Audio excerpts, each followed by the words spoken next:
is there a purpose behind why we have to search for God? Mm. Is there some reason that God is not just apparent and obvious, at least in some ways, Mm-hmm. and so that we have to say, okay, I've got to search. I think that's something that really is common to all world religions. Yeah. There's some They type of path, there's some type of seeking that is required to some degree. Yeah, it seems to be common that there's a journey to be taken. Yeah. Maybe kind of in Israel's history, the journey language, the journey of Israel from Egypt to the Promised Yeah. Land. I mean, that metaphor not only was, there's some historical reality to that journey, but it became a metaphor. Mm-hmm. They're journeying always to the Promised Land Yeah. where they will find God. Yeah. It's even in something like Homer's Odyssey, Mm-hmm.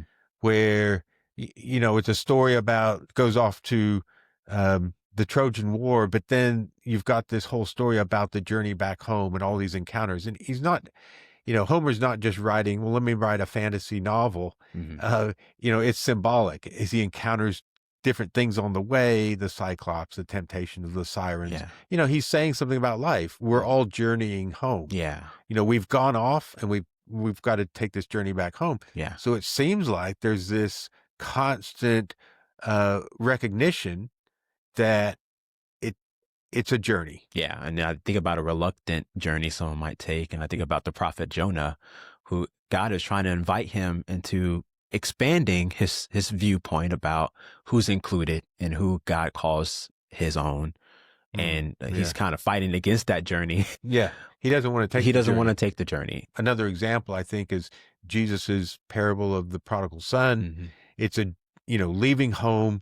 And it's like Homer's Odyssey, leaving home, going to a faraway place, but then the journey back home, which is, again, kind of taken out of reluctance. Yeah. Even in the parable, he decides, well, maybe home would be better. Yeah. He's not even convinced of that.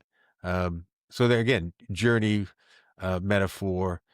Some would say, the Genesis story, leaving Eden, but it's about going back to the garden. Yeah. How do you get back to the garden? Yeah. It's a journey. Maybe in a spiritual sense, different world religions, different ways of just looking at the nature of life, people have recognized there's a process here. Mm-hmm. And maybe that's a little bit of an indication of why God is, quote unquote, hard to find. Yeah. And not making himself obvious, because maybe there's something to taking a journey. Yeah, maybe there's a dance we're invited to participate in, like metaphorically, to hear the music.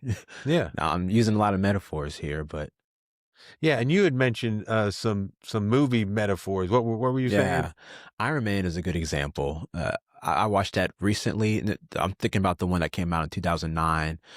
Iron Man, Tony Stark was a jerk. In the beginning of the film, he was a jerk. But some things happen and his world gets bigger. I mean, his view of himself, his view of humanity expands as he goes along this journey, going through some hard things and some difficult things, and having some things having to die, like what he thought before having to die, for him to, I think, be more in touch with reality.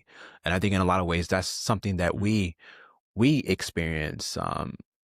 We have something that we have that I think has to die. There's no story if there's not some sort of journey, Exactly, some adventure, some from point A to point B, whether it's from, a problem arises, how is the problem resolved, or something like that. Yeah. That's some type of conflict. Right. Yeah. Conflict and its resolution.